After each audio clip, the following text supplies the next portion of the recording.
From here to the stars, I am your host, Stephen Ewan Cobb. Our guest today is Dr. Charles E. Gannon, author of a number of national best-selling novels of hard science fiction.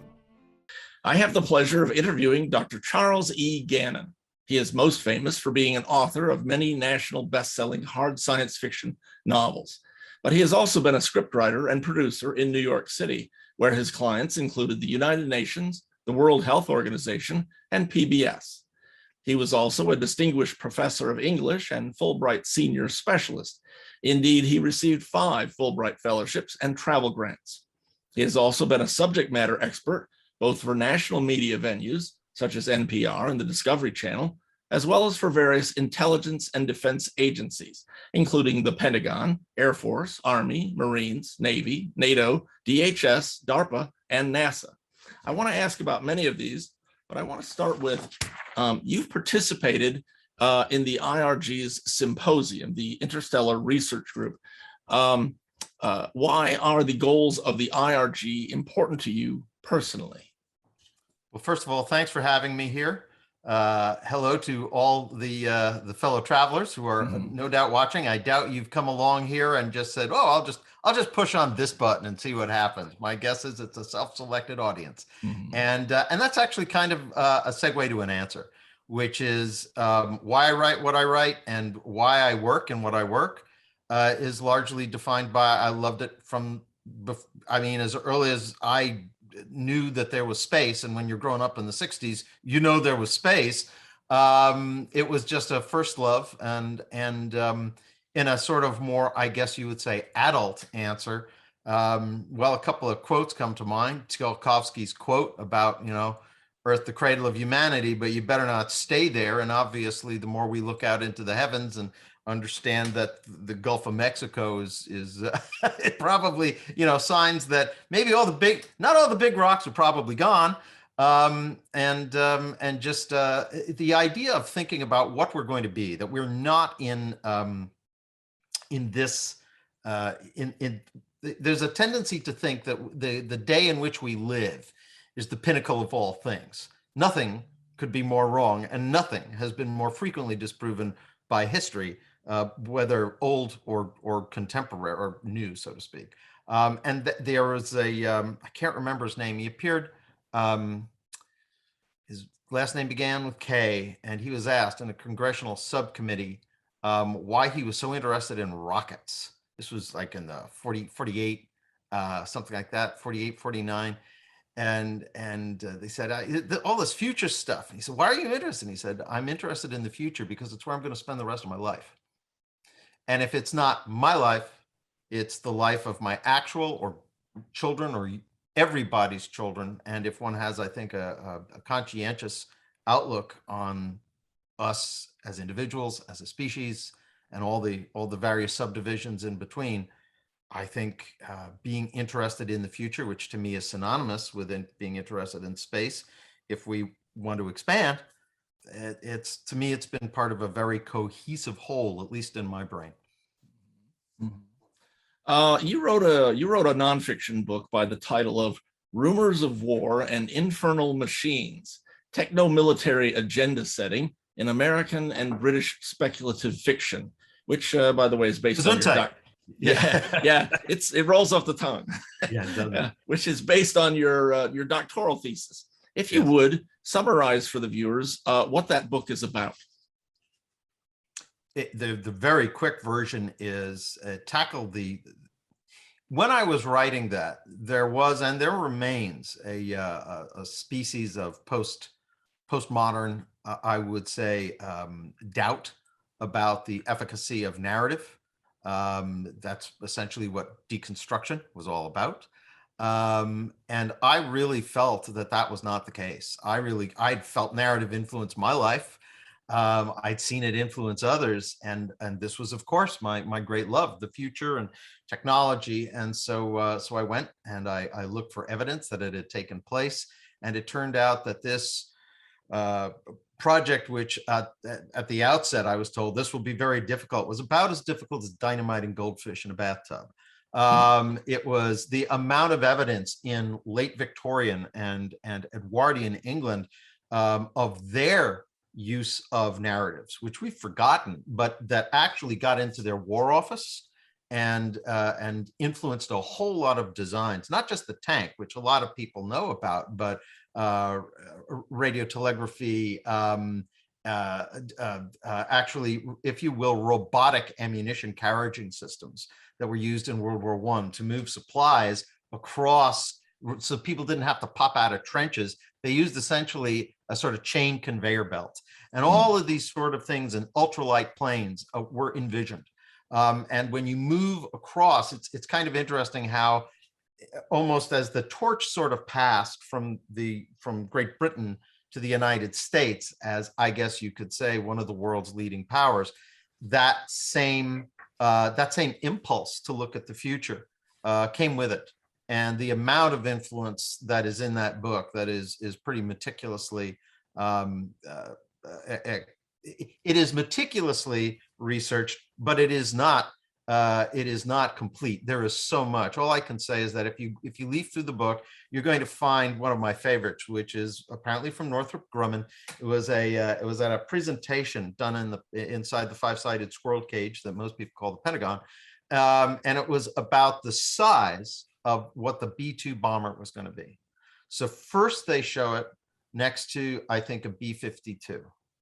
Then they show then they show it next to something like an aircraft carrier, and after that they show it how many it would take to go across the disk of the original series Enterprise, and then the new era Enterprise, and next generation, I guess. And here's the thing about that: nobody in the room, A, was confused, and B, no one thought it inappropriate. That tells you something about the headspace of the people who are working in classified domains. And for me, it was, like I said, it was the amount of evidence of this is just extraordinary. There has been a huge influence from narrative going to military and technological thought, but then actually in many ways it's what is made and news and symposia and things like that actually sort of feeds it back to authors, because we want to stay up on this sort of stuff. So there's a loop in there which was really interesting to discover and work with. I don't have the page count for the book that's publicly available, but your thesis runs almost 900 pages. The thesis is the thesis is a lot of that thesis was chopped away. It was simply not necessary for it. And I wrote the thesis that way, the dissertation. I knew I was going to get rid of the theory part. I knew I was going to get rid of a lot of the preliminary and sort of peripheral parts that had more to do with media and semiotics and things like that. And I just knew that this was the one I was going to, I had the core that was going to go there. And it was actually, it's still available. It won the American Library Association Choice Award in 2003, I believe. So one or the other. Yeah, I found online the first portion of it and then printed out the table of contents. But I also printed out the table of contents for the book that's available on Amazon. Right. And that has the long title that comes trippingly to the tongue. Yes. Rumors of War and Infernal Machines. And then there's a colon and all that other stuff. And as certain, I would say, academics who are willing to engage in self-deprecatory humor says, you know what comes after the colon. Well, it's the same thing in titles. So at any rate, yes, Rumors of War and Infernal Machines. That's the part that definitely works for you. Okay. Chapter 4 of that book. H.G. Wells, the far future war prophet of Edwardian England. Pretty much everybody has read his novels and seen the movies that were from the novels. It seemed to me that he was, because it was, we view it from today's basis compared to other science fiction novels and such. But at the time, he was remarkably innovative in his devices and tactics. If you would talk a little bit about how some of that worked its way into warfare. Oh, well, wow. Where do I begin? First of all, he wrote a book. The books that are probably in some ways the most influential are not the ones that most people know about. the one that's more easily accessible, probably, or well, I shouldn't say easily accessible because it's harder to find, but it predicts air combat and the nature of strategic air combat, and it's called The War in the Air.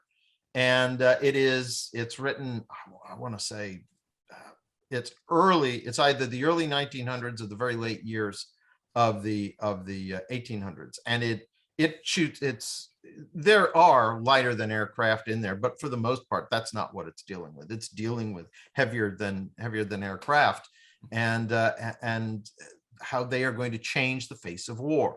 And you got to remember that in 1914, when World War I began, they didn't even have guns that shot through propellers with synchronization gears.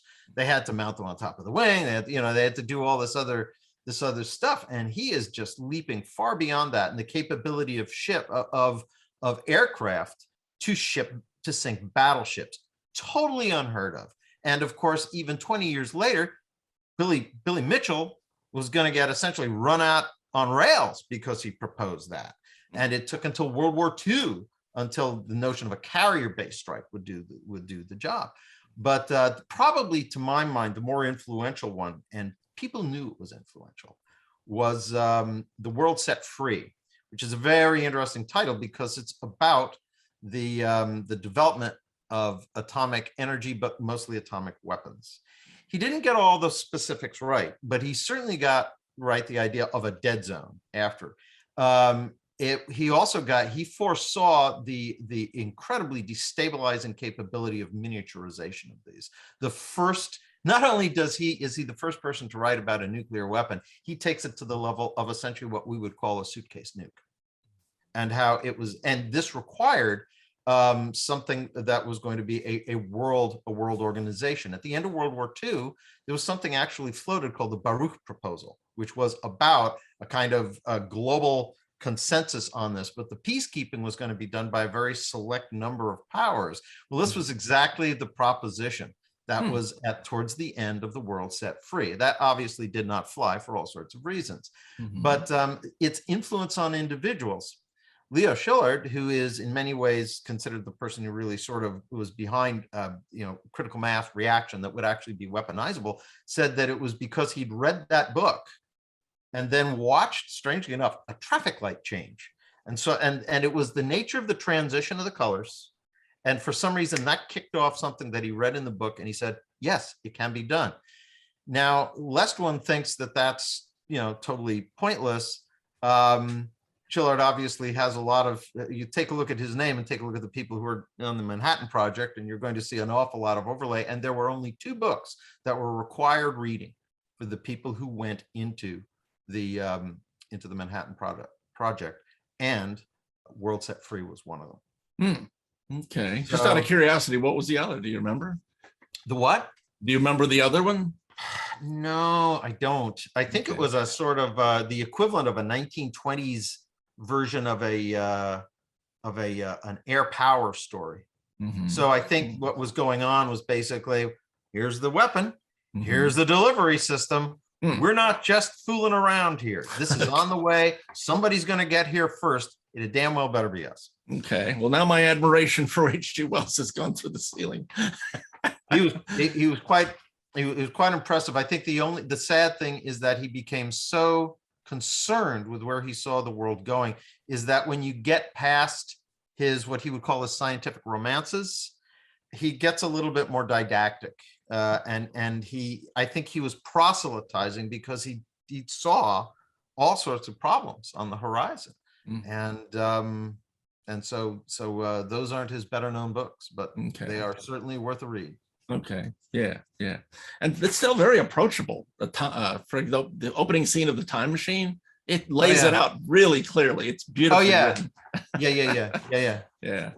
He wasn't the engineer that, for instance, Verne was. But as is often the case, engineering is bounded by the conventions of the day and a little bit of extrapolation. Wells, of course, went wild, or so they thought, and actually, he might, you say, he remains something other than quaint. Although I think that Verne now kind of reads as amazing that he saw it, but quaint. Yeah. Let's see. Later in the book, you have chapter 9, Making Man Machines of Mass Destruction, Future War Authors as Seers in an Age of Cyborg Soldiers. We're beginning to see this a bit on the battlefield. If you would talk a little bit about that.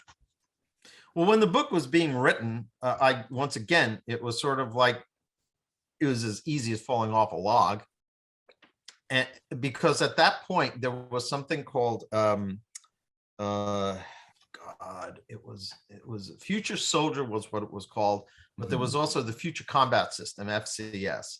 This was sort of being floated around in the mid 90s. And it was not doable. There, if you go back, you can find this sort of stuff, and you can find smart munitions that knew to go through a window, for instance, an open window, and explode on the other side when if they detected heat signatures and things like this. And actually, some of these got developed. There was a very advanced weapon system that combined that launcher with a pretty mundane version of the AR-15 or the M4, I guess you would say. And it was a completely the helmet was slave to a computer on the back. You could take a look at where you were, look relevant to others. It was an armor carrying system. You were sort of naturally plugged into a laser designation system for fire and forget missiles, and all of this stuff actually performed pretty well. It wasn't as rugged as it might want to be, but the problem was it was way too heavy. Well, if you take a look, if you were to go back into the archives and look at what Future Soldier looked like in, let's say, 1996, and you look like, I have a son right now who's in the Rangers, First Bat Rangers out of Savannah, Georgia. And the stuff he's got is that. It's just that rather than go through a whole suit, they were playing with pieces. I think some of the people thought, yeah, we're going to be able to do this.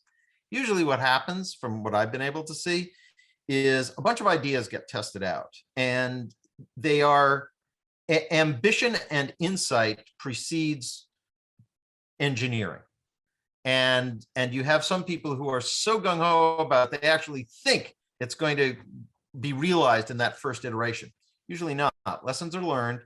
And because people had that sort of money to throw at it, R&D, it does two things. It perhaps awakens corporate types who would have never envisioned that these things might be valuable and say, I wonder if we could get a defense contract out of it. Of course, you put that down to the people who are working in the labs and saying, this would be useful for EMTs. This would be useful for people on the street. And you wind up, now we're talking about the metaverse. It is not a straight line in the sense that there aren't some jinks and wiggles in the path, but this idea of miniaturizing elements, that wearables, I guess is the best way to say it. When you go back to 1895, I date myself, 1995, the notion of wearables is really something that you find married to the hip at some, I would say, very good hard SF. And the other part, you're going to find it as kind of an adjunct to cyberpunk. It's sort of hovering in that area. Well, here we are, not 30 years later, and where would you be without your cell phone? Where would you be without your Bluetooth headset? Where would you, the list. I'm not going to burn up airtime. Well, that's really a way in which what was going on then was actually being done, and it had been influenced. You take a look at the influences. Heinlein, Starship Troopers, any science fiction writer who talked about a hard suit was sort of, because that was another part, which, by the way, DARPA is still looking at, which are exoskeletons for a variety of purposes. But there was also stuff like that Steve Sterling had in some of his fiction regarding, if you will, a very quick semi-neural interface with firearms and things of that nature. The idea of targeting and how that you could slave that with various kinds of refinements so that the human eye is not what's dealing with windage anymore. It's a computer that can measure things at range. So all of that stuff, that's just a wave top touch on that. But that's what that chapter was looking at. Okay. Um, in my intro, I mentioned that you were a subject matter expert for media and government agencies. What subjects did you advise them about? For example, the Pentagon, DARPA, NASA? We don't have that much time. I know.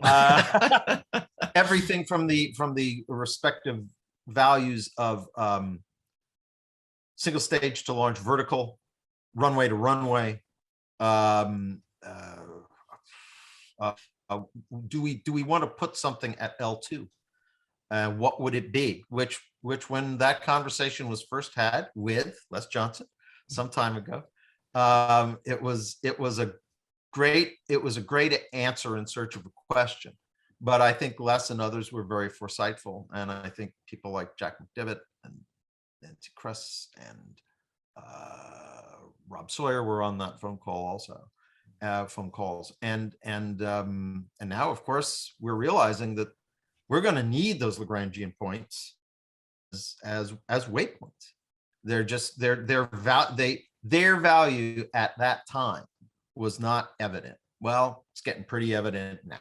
Yeah. And so once again, it's another one of those moments where you're talking about something and people are looking. There are, and thank God there are, devotees of the idea who would love to make it real right now. Usually doesn't happen that way, because usually because the foresightful mind gets way ahead of the infrastructure that will make it that allows you to do it cost effectively. But then one day the technology is caught up, and all of a sudden it's like, man, that was a pretty bright idea, wasn't it? But I'll make it my own this time. It's that sort of thing. The politicians love doing that. So do people in all organizations. And but these ideas have been out there, and that's one example. A lot of the stuff, I've signed a lot of NDAs, so I can't talk about them. I will say that I have been involved in the difference on issues regarding automation on the battlefield, whether the autonomy of drones or not. I will tell you right away that I will, and this is just an opinion. You can see this in my books. I am highly suspicious of putting weapons on fully autonomous systems. Not because I think that Skynet is going to take them over and do something, although I think that a threat state, whoever's got the better hackers and may know something that you don't about your own systems, you're asking for trouble. But I think the other thing is that the ability, trusting a machine to distinguish the difference between a path used by, let's say, insurgents versus a path that kids run down to the waterhole with. You don't do that with a machine. That's hard for humans, and it's based on experience and an eye for nuance. So it's really run the gamut. It's been huge fun. I have, one of the things I've tried to do, as soon as I think of something, I try to put it in a book, so that then I don't have problems having somebody come back to me, and say, wait a minute, you've broken your NDA. Got there first, which actually became a kind of thing at the National Reconnaissance Office. I had to sort of politely demur being involved in a project, because I called up my friend, the late and great Jerry Purnell, and because Jerry, of course, was involved in these sort of things, and I called him and I said, Jerry, I got to ask you, I mean, they're not giving me a lot of details on how long I'd have to sit on something while they vet it. And he said, do you want to be involved in that, in that advising realm, or do you want to be an author? And I said, I want to be an author. That's what I am. And he said, then don't do it. And I said, that's what I thought. So, so yeah, it's been a great ride. And every once in a while, I still get to go out and ride it. Okay, excellent. I really admire Jerry Purnell. I interviewed him one time after reading a few of his books, and it was he set a record for all my interviews. He went the longest. He went 2 hours and 17 minutes. It was Jerry. We got a lot to say. And he still had plenty to talk about, but he was getting up in years a little bit, and it pooped him out. So, but hats off to Jerry Purnell. Absolutely. Yeah. My next question is, Humans have had a long history of war. Do you anticipate armed conflict occurring in space before the end of this century? And I think I know the answer, but I'll let you answer it.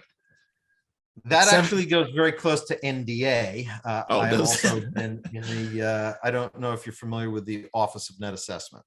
Mm-hmm. It sounds like it would be actuarial or computer, right? Mm-hmm. But it's not. Office of Net Assessment was essentially, and still is to this day, and had been overseen since its inception under the Nixon administration by one guy, Andrew Marshall, for whom there's a foundation now. And it was, if you will, a kind of, it was an institutionalized think tank, but based on really rigorous sort of assessments of everything from economies to technology to strategic evolution to cultural evolution and change.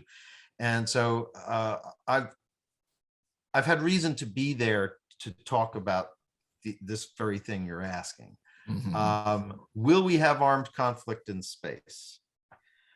Well, if armed conflict is as broad as something does something destructive to something else on purpose. Mm-hmm. Absolutely. Okay. Absolutely. Will we know it? Will we be able to prove it? Will anybody admit to it? That's a much different question. I kind of suspect we've already had it happen. Mm-hmm. I don't think that's a will it. I think it's a matter of when does this, there's an awful lot of confidence in certain kinds of systems right now. Mm-hmm. And they're testing lasers on, this has been going on since for almost 15 years, that it's like, can we paint it with a laser? Can we burn something with a laser? Mm-hmm. Because you think they're going to do that to cut glass on the moon? No, I don't think that's what they're up to. Mm-hmm. If what you mean by armed combat is human beings actually engaged with each other,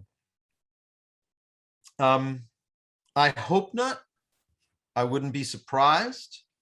And that actually tags into some of my own fiction, simply because there's a couple of components that I want to throw on the table, and probably a lot of people will see the connections between them right away.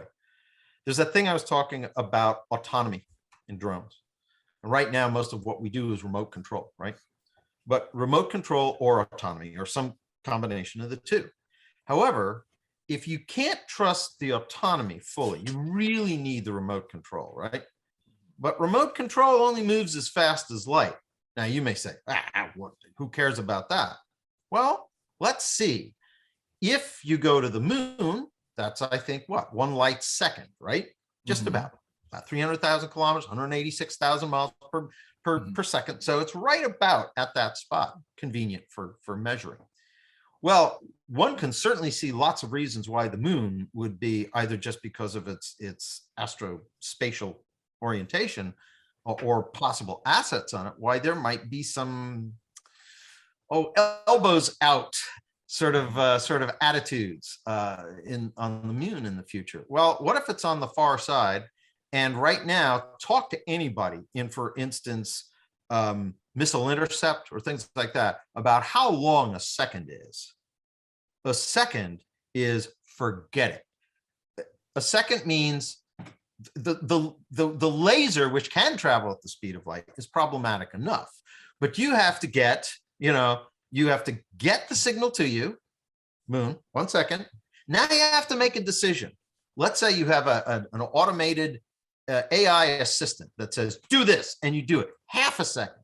Now, another second till it goes out, and then the system activates. 2.5 seconds. You are dead.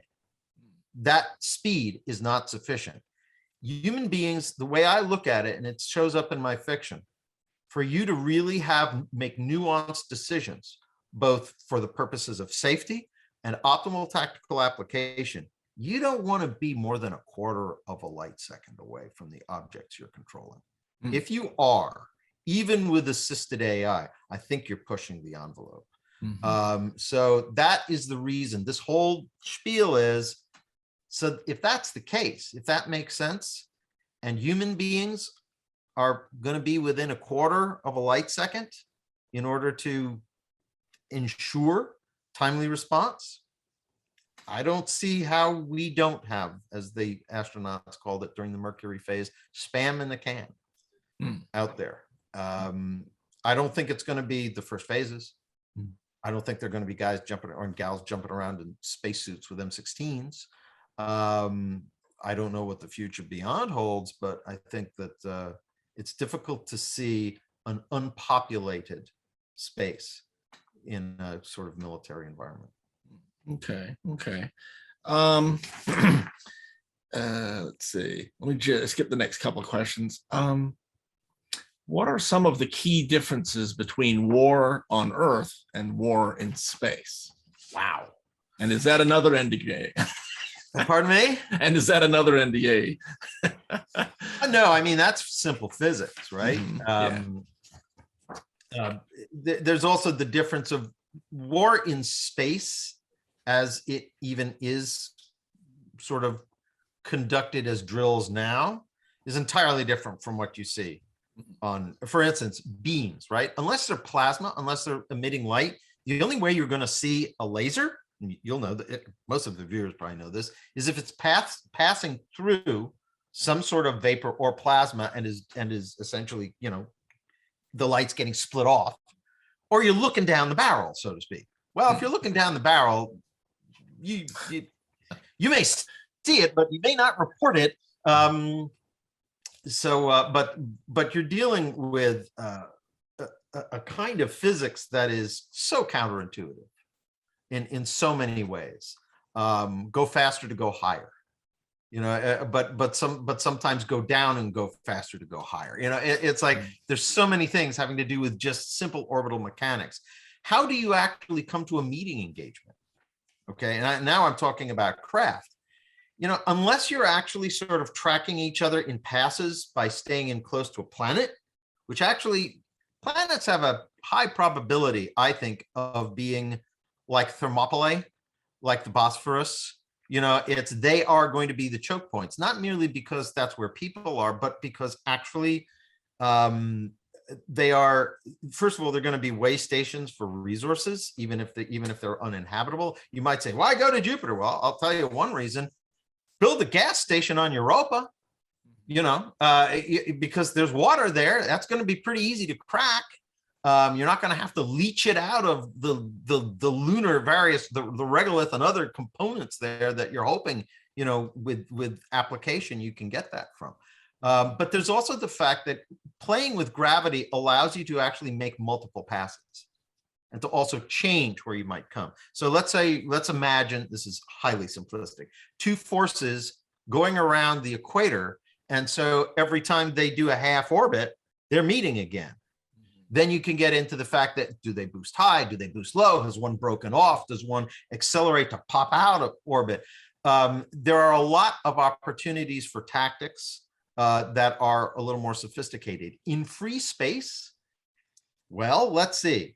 You don't want to be lollygagging on your way in, because if you're going slow, you're easier to hit. That's just the way. But the problem is, then there's this little thing of counter boosting. So as much as you want to head in quickly and present as a target that is, I'm going to get a vector on you, obviously, I'm going to get your trajectory, but if you're going really quickly and jinking even a little bit, if I'm trying to deposit laser energy on you for 0.2 seconds, can I? If a missile is trying to get to you, does that give it, how wide does its interception and calculation cone have to be to make sure that it doesn't get tricked at the last second? Algorithms dueling with algorithms, as it were. Now take that into free space, and there's this, I think it's kind of like a joust between people on rocket motorcycles.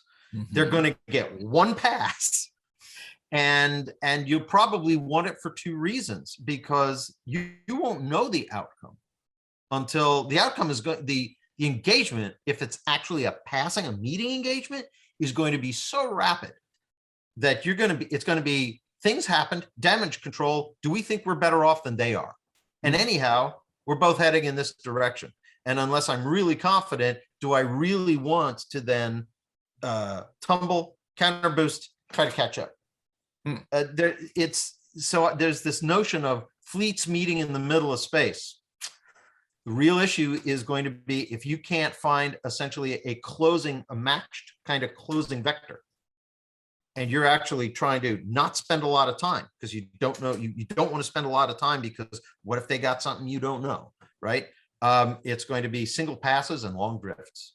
Okay, interesting. And then of course we've got zero G and don't puncture your vac suit and Coriolis effect in trying to aim, and it goes on and on. And you can read my books and see all of this in action. Right. Speaking of your books, in your book, in your series, Tales of the Terran Republic, the first book title is Fire with Fire, which, by the way, is currently free on Amazon in ebook form. The story is set and on Bain's website as well. Is it really? Okay. The story is set approximately 80 years in the future, at a time when humanity has colonized other star systems.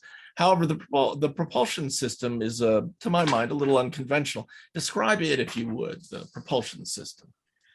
The propulsion system, if you take a look in the first page, the dedication to that book, one of the dedications is to Ian Tregellis. He is another Sigma member. You probably know him. He's Livermore, I think, with the Fusion Project. I've heard of him. Yeah. I've interviewed him. So what happened was I was looking at this drive. I don't call it fast. People call it faster than light because it's the handle that got used. It is, however, there is acceleration involved, but not for the reason that most would do. The reason I bring up Ian is because I wanted to say, take a look at this and tell me what you think. What am I doing here? And so I waited and I waited. 2 weeks went by and I said, oh my God, I'm sure he doesn't want to tell me that this is just a total crap.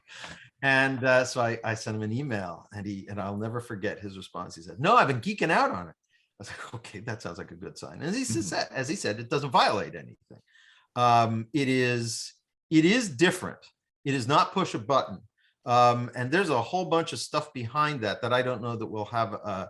Actually, that was if I made a list of the logical sequence of maybe things to talk about, the most basic things that, for instance, IRG would be concerned with, like long duration habitation in space.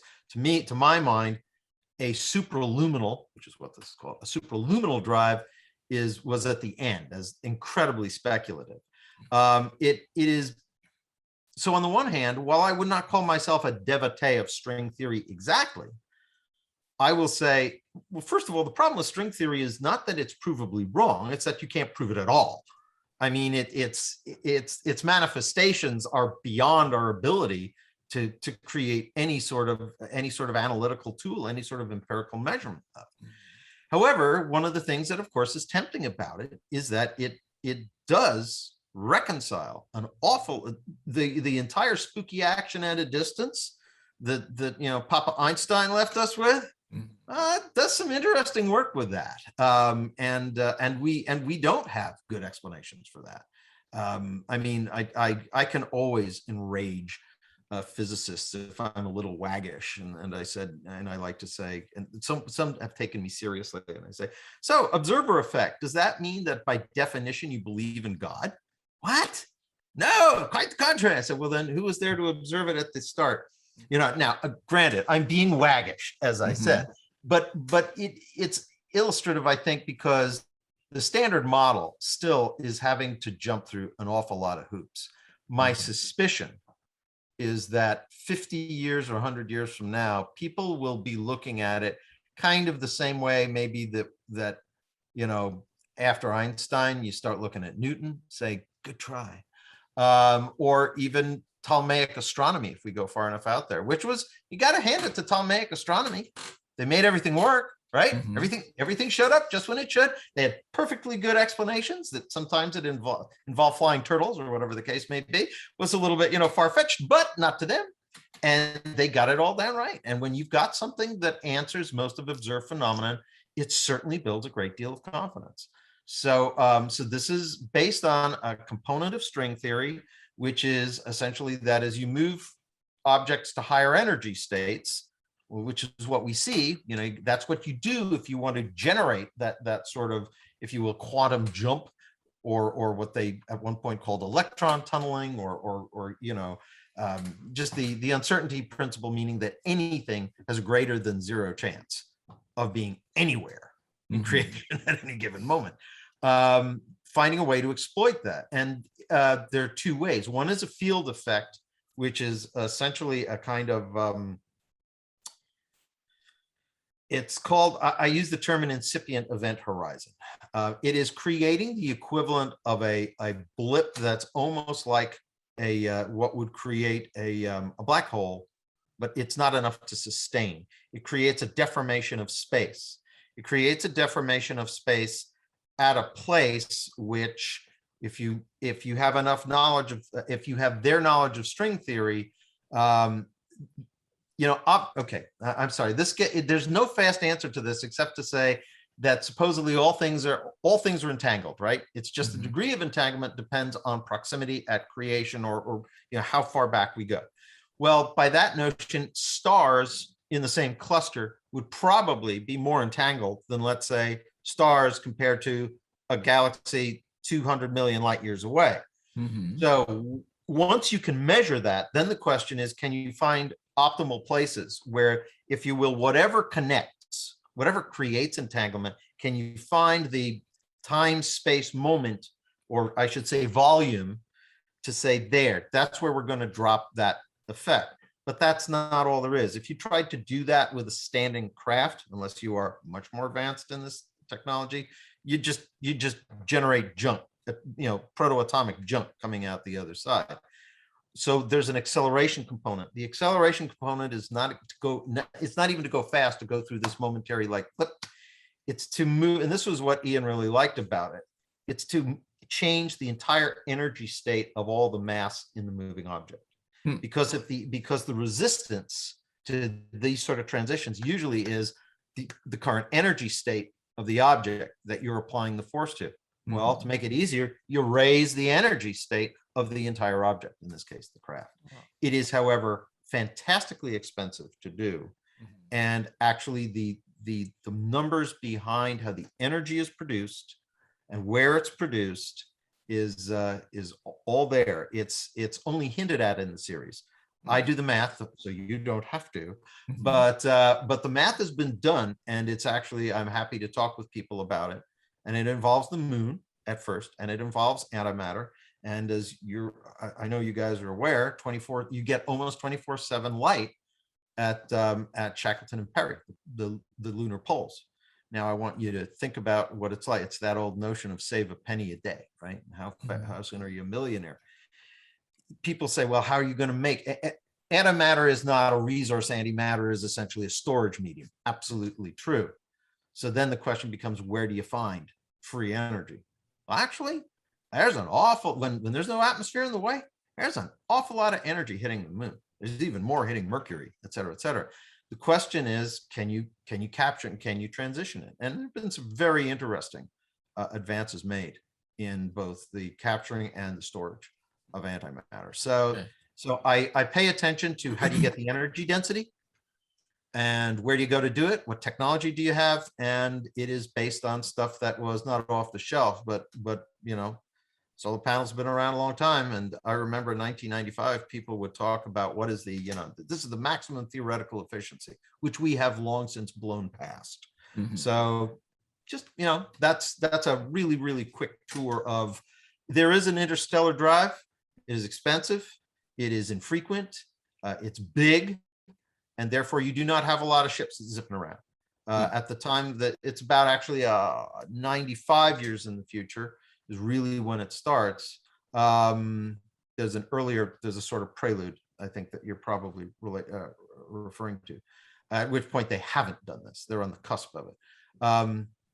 But it's you can only have a handful of these ships because they're just simply the immense cost and the immense engineering. And of course that gets into why would anybody go there?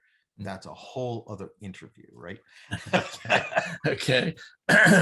In all fiction, there is no story until something goes wrong or is discovered to already be wrong. In your stories, what usually goes wrong? Is it a person, a technology, an accident, sabotage, misunderstanding, or something else altogether? Or is there even a pattern to it? Yeah, that's a really good question. I'm not sure there's a pattern. I will say this much. Almost always. So I enjoy narratives that deal with how do humans deal with force majeure, right? And it can be instructive, but it starts us in a sort of position of the agency of reaction only, in a sense. Something happens, now we have to do something about it to survive or to ameliorate it, whatever the case may be. I find that in human or even more than human affairs, the trip is always in the phrase, the law of unintended consequences. That is usually where I start. To give you a sense of where the entire series starts off. And the only reason, by the way, that we're able to fund this drive to get out there is because something called the Doomsday Rock is detected coming in 2080. And we're fortunate because we've just been starting to look back at space, and we've got a drive that's actually at that point the drive is related to, oh God, what's his name? Slough, Slough. He created, I know Edwards Air Force Base was they cut metal on it. There was a small scale version that actually demonstrated in Milan. This goes back to turn of the century. It's like 2001. No, it's more recent than that. It's like 2009, 2010. And essentially what you're looking at is Jean-Luc Cambier? Yeah, I've read about him. Okay, Jean-Luc was one of the people who was looking at this out in Edwards. Mm-hmm. And this is essentially, you're talking about a magnetic bottle containing heated plasma, heavier particle plasma. You need a nuke on board. So obviously in those days, politically, it was a non-starter. We'll find out about that as time goes on. But it had enough of an ISP for them to get out there and knock this thing off course. There's one little problem about this, what they call the Doomsday Rock. The Doomsday Rock was a very strange item because it apparently didn't come from the asteroid belt. It came out of the Oort cloud or the Kuiper belt.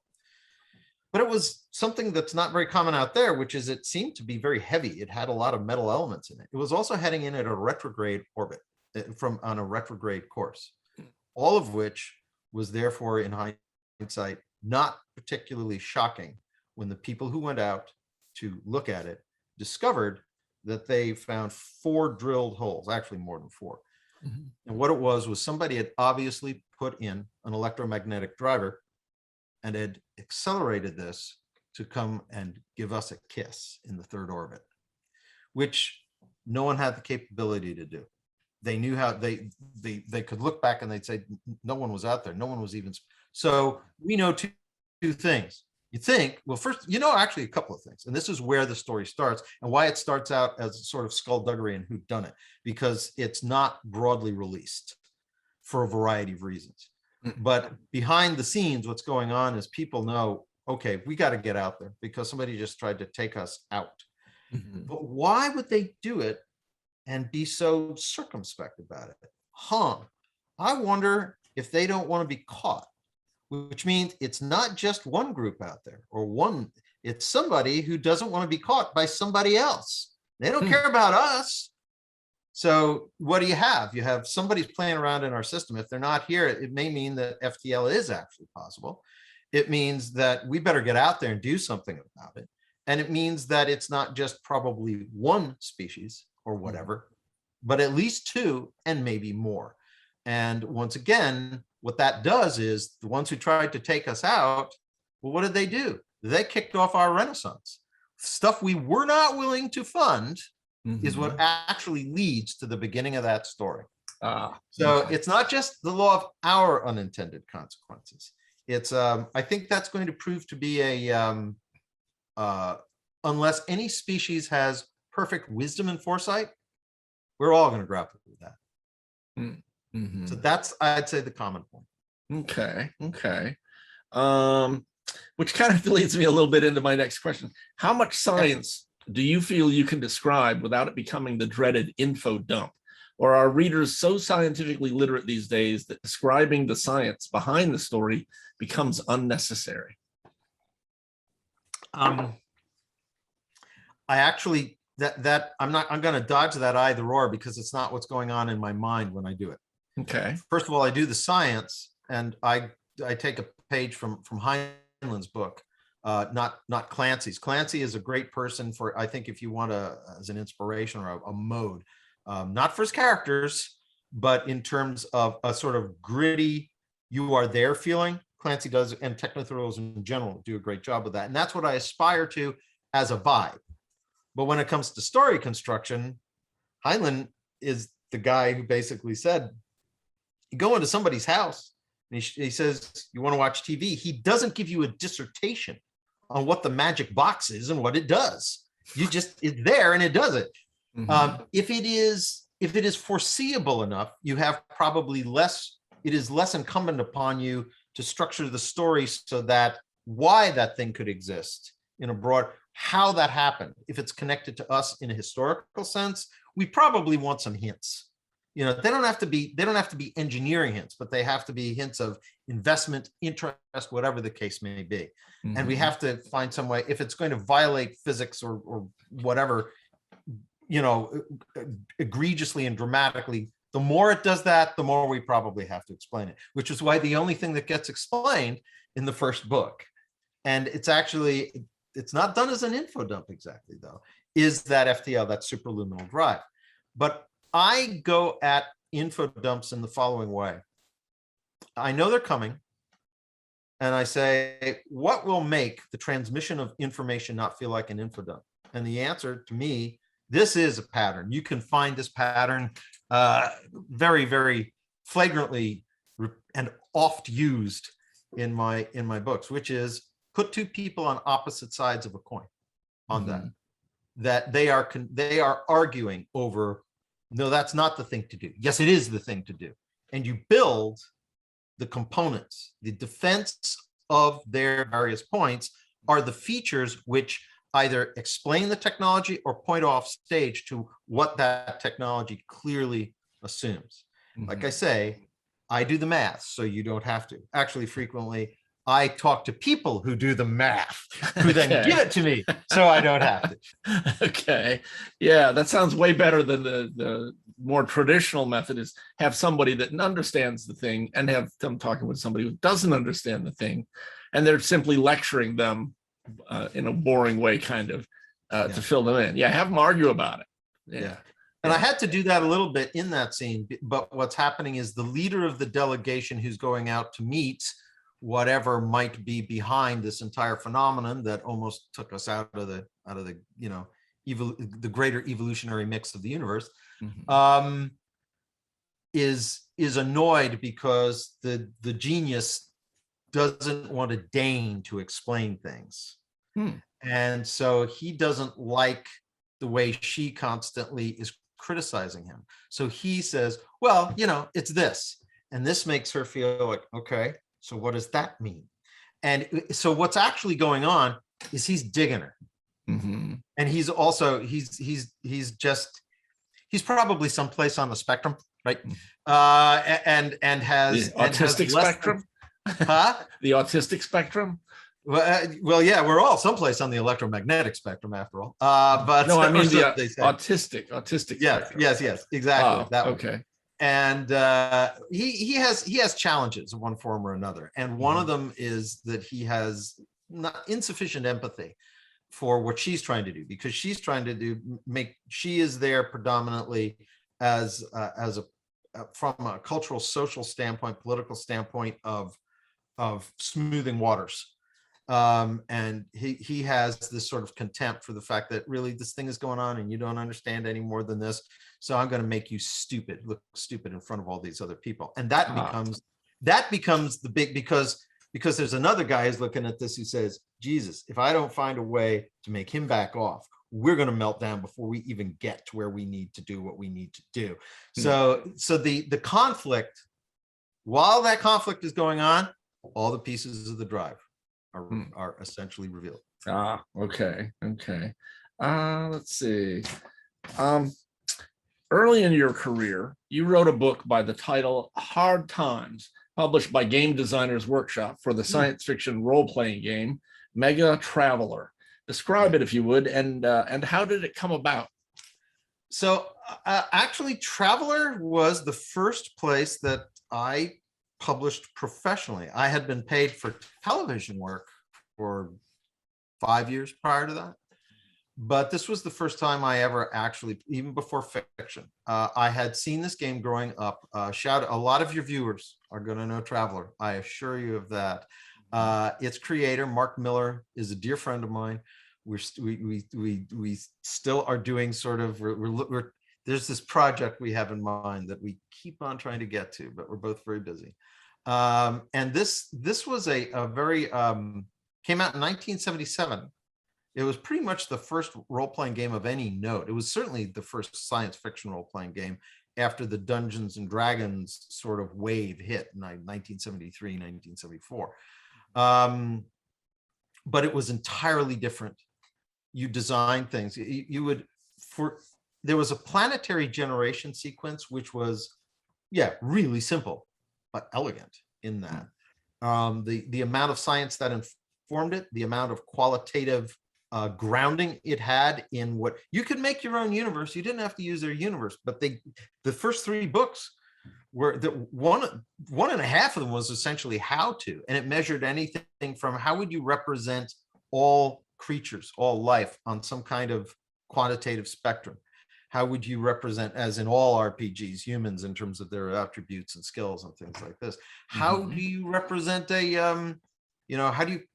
what is the relationship between a stellar body and a number of planets it's likely to have around it? There was the 6th book that came out was called Scouts. I will tell you why, not neither here nor there, but the greenhouse effect was included in the equation based on Kelvin to be able to determine based on hydrographic percentage, ice caps, and therefore influence on albedo, density of the atmosphere, the type of star, how close it was to the star, and greenhouse effect was all there to tell you, to boil down to, is that going to be 15 degrees C average, or which side of it, or how far, and what therefore is going to be on that planet? What's it going to be like? You're talking now, I think, 1980. And, this just captivated me. And you can probably hear, the reason I went into this is, first of all, shout out to Traveler, shout out to Mark. But also it quantified storytelling. It didn't make the act of the narrative itself, the human interaction, that was left to us. But there was always this ruler, in the background that was like, does it make sense? Are you being consistent? Are you breaking the rules you yourself have set? And by the way, in this system, we tie a lot of them to physics. And when they broke physics, they told you when and why and how to facilitate the game.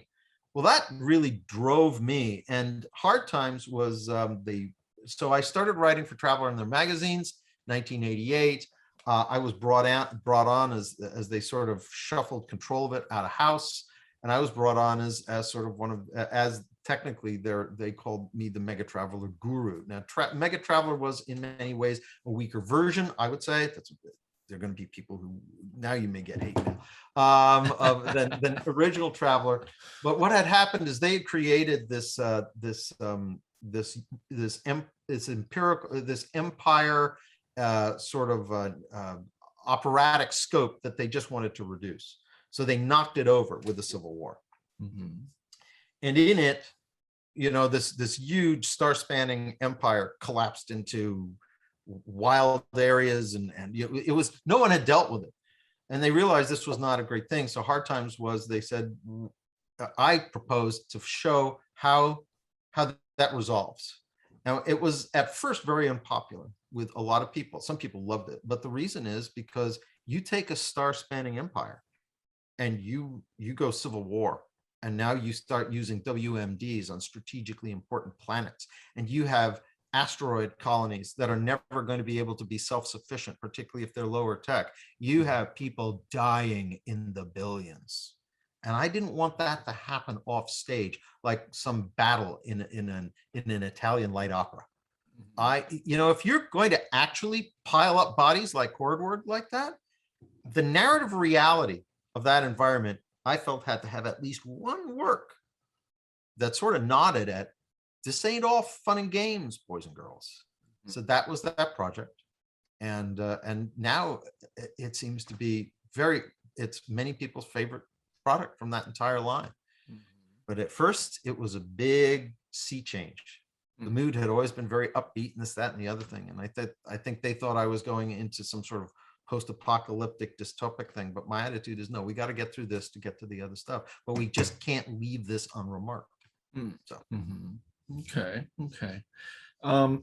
It has long been confirmed that there is water frozen at the south pole of the moon. It is located in the shaded base of craters where the warmth of sunlight has not touched for billions of years, possibly many cubic miles of ice. How valuable for the future of humans in space would it be to get our hands on that water?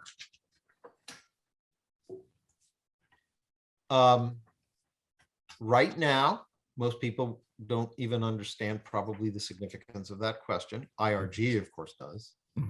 I think it is pivotal.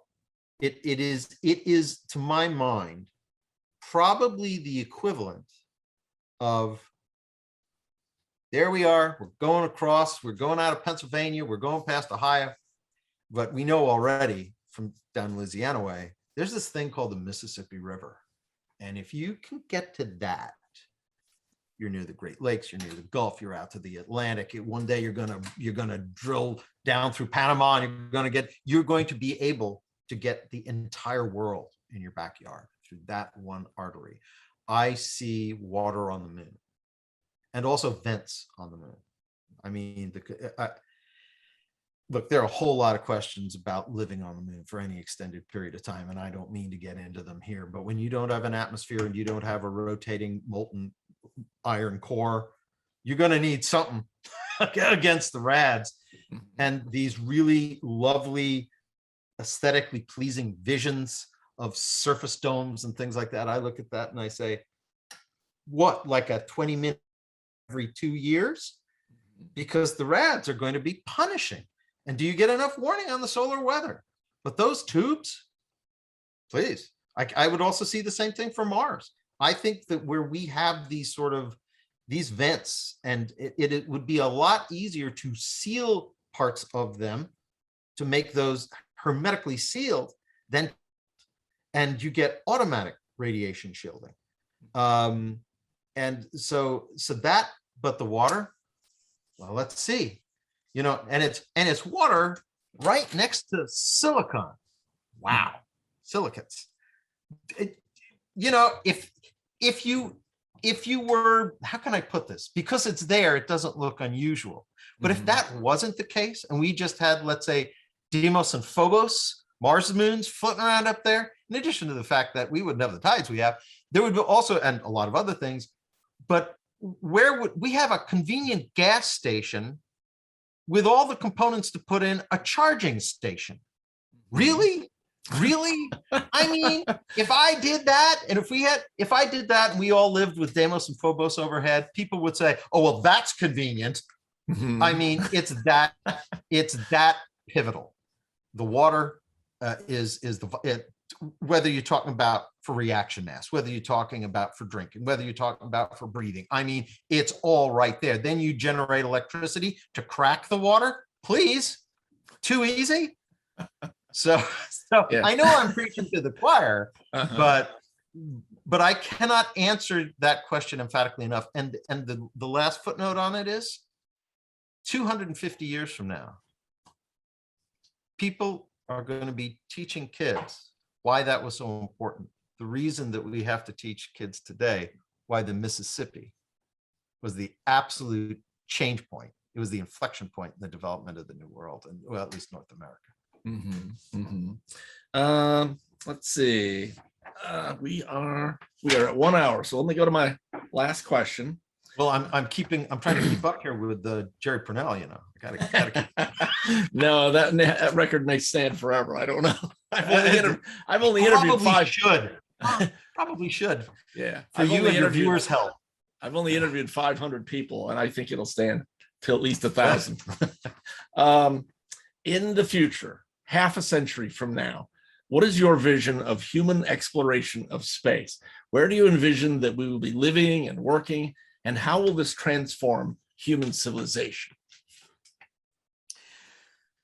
That is an excellent and kind of depressing question on which to end, because I think right now, if we remained in boom times, and I think that if we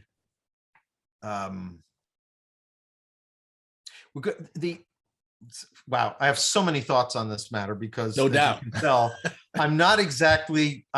I'm probably a little bit above a layman on the level of familiarity with the relevant topics. I don't think the answer is going to be the gold and the platinum and silver. That's in the answer. Simple reason: inflation. You bring it home. Value is determined by rarity. Yeah, it's great to have all that stuff. I have rarely seen anybody say, "Okay, now inject all that into our world and our economy, and what happens to rarity and what happens to the value?" I mean, to my mind, it's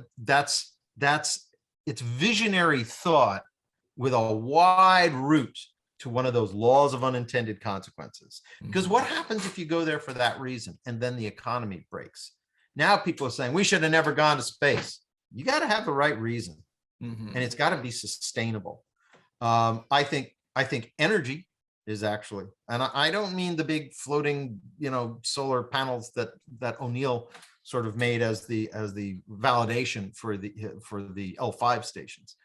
But the bottom line is there's an awful lot of energy out there. There's an awful lot of raw materials of all kinds out there. I would say I won't go into all of the ways that I think you could commercialize space very, very easily and very valuably. My worry is that take a look at COVID, take a look at inequities on our own planet. And this really touches on the thing that makes me do much of what I do. I love writing. I would do it anyhow, but I do it because I think it's important. Space is that challenge, which will ask, we can't leave anybody sitting on the bench, particularly if, it's only a matter of time before something maybe smaller, maybe bigger than what hit Tunguska comes along. What are we going to do? Do we really want as much of our globe in poverty? Do we really want educational levels so low? I'm not an idealist. I'm not thinking that we can just simply mint money and all things are going to be well. But I do feel that in order for, you want an existential threat, to use this new context of a word that I associate with Camus. If you want a real existential threat, you have nothing but to do. People say, why do we need to worry about this? I say, is the moon out tonight? Go look. There are your answers. All those dots, those are your answers. Sooner or later, we have an appointment with something. And the bottom line is, let's be proactive. Let's get out there sooner. And to do that, I really think you need many more people wanting to pull in that direction. And I don't think we have that yet. And I think part of the reason, part of what we need to do to get over that is to reduce inequity. When people are worried about how they're going to fill their bellies, or now if they're going to get clean water, or, it's between getting seared or getting flooded, they're not going to be thinking about, it's like, I got to live now. Talk to me when I'm alive 2 years from now and my belly hasn't been empty. Maybe we can talk about that other stuff. So I don't think it's the technology. I'm very, very optimistic about the technology. I think that our will is being pulled in a valid way in many other directions. I think the fastest way to get to space, I know this sounds counterintuitive, you keep doing the stuff that people like Musk are doing and people like like Bezos are doing. I also give a shout out to a company that got really savaged, I think, in the press unfairly, Astra. And I mean, they had that unfortunate, they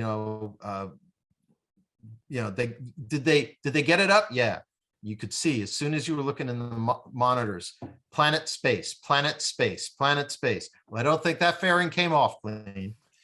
And I just watched that yesterday. Pardon me? I just watched that video yesterday. Yeah, and it's like and you hear the people who know in the room going, oh, because they knew what had happened. Mm-hmm. But and I'm giving you an example of how money gets in the way of space.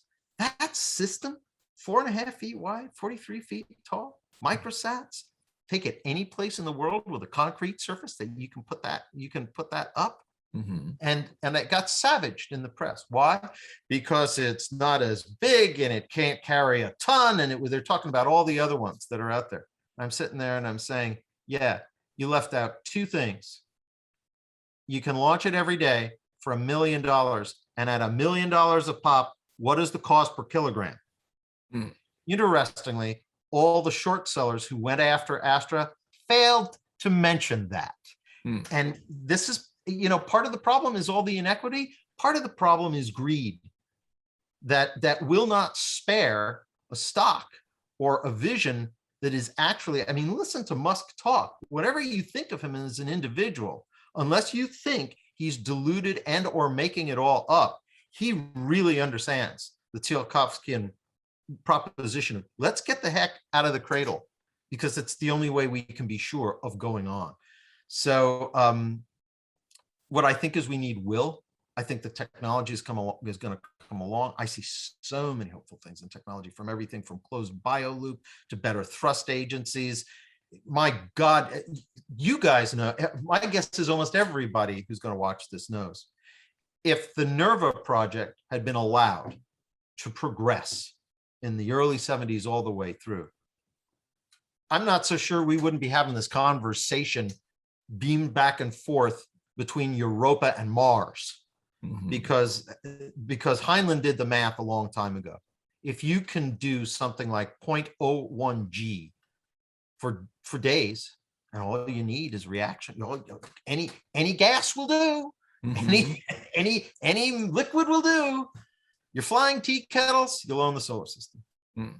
And so I don't doubt the technology, and I think we have better options on rotational habitats than anybody's aware of. I think there are also opportunities. We didn't get into one of the things in my fiction, which is cryogenic suspension, which people say, oh, well, you're really breaking the rule now. Am I? Mm-hmm. I mean, Arctic cod freeze solid. Back in our genes, when you go back to chordata, you're going to find something that basically changes the glycerin levels in our bloodstreams as essentially antifreeze. You take a body down to 32.5 degrees and you re-engineer their own blood to go in there and give it a month so it perfuses throughout the entire body. Most of the problems you have with and this is another case where I called up Rob Hampson, who you'll know, Dr. Rob Hampson, who's IRG, I'm sure. And he actually did a piece. I asked him to do a piece set in my fictional universe about that, where that's all laid out. Right down to the fact that you need to keep the brain active occasionally, because you might lose memories if you don't keep the theta waves going. Okay. So you live, but get up and you don't remember anything. So I do as much hard science fiction as can be done inside of the box in which I play. And I absolutely think that the best case 60 years from now, we're on Mars. We make a false start on the moon, because the fast way is not going to be the enduring way. That's why I talked about the tubes. Mm-hmm. The tubes will be a permanent answer, but the tubes are going to require a bigger engineering solution and a bigger infrastructure. But man, once you've got them, the only thing now you're worried about is living in that low G and what it does over an extended period of time. But I could see answers to that too. Every week, do you have to take the equivalent? Because here's another thing: beanstalk on Earth, the cable car, so to speak, to orbit. I don't know about that, and I don't know that you could get anybody to want to be in the tumble print of that. But on the moon and even Mars, Now you're talking about shuttle up. You go to a rotating gym, and you have to live there for if you want it enough. The answers are all out there. I really do believe that. But we have to want it enough, and I think enough of us have to want it. And right now there are too many people who just want to be able to see their kids live. Okay. Well, thank you, Doctor. I appreciate you taking the time for the interview. It's great stuff. Thank you very much. It was a great fun being here. Hopefully everybody's ears will recover from all the bombardment they got from all my very opinionated and perhaps only partially informed opinions. But it was great. It was great to be here. Thanks for having me on. I'd love to come back, and everybody in the IRG, hello. I was there when it was still TVG. And if I have the time, I definitely want to come back and say hi and see what's going on and be a part of it. Excellent. That was Dr. Charles E. Gannon. This has been From Here to the Stars, a video series created by the Interstellar Research Group. The IRG is a nonprofit organization dedicated to thoroughly exploring the science and engineering that can eventually open up the reality of interstellar travel. Find us online at irg.space. I have been your host, Stephen Ewan Cobb. If you enjoyed this video, please hit the like button, and you can subscribe to our channel for other such videos. On behalf of all of us here at the Interstellar Research Group, I thank you.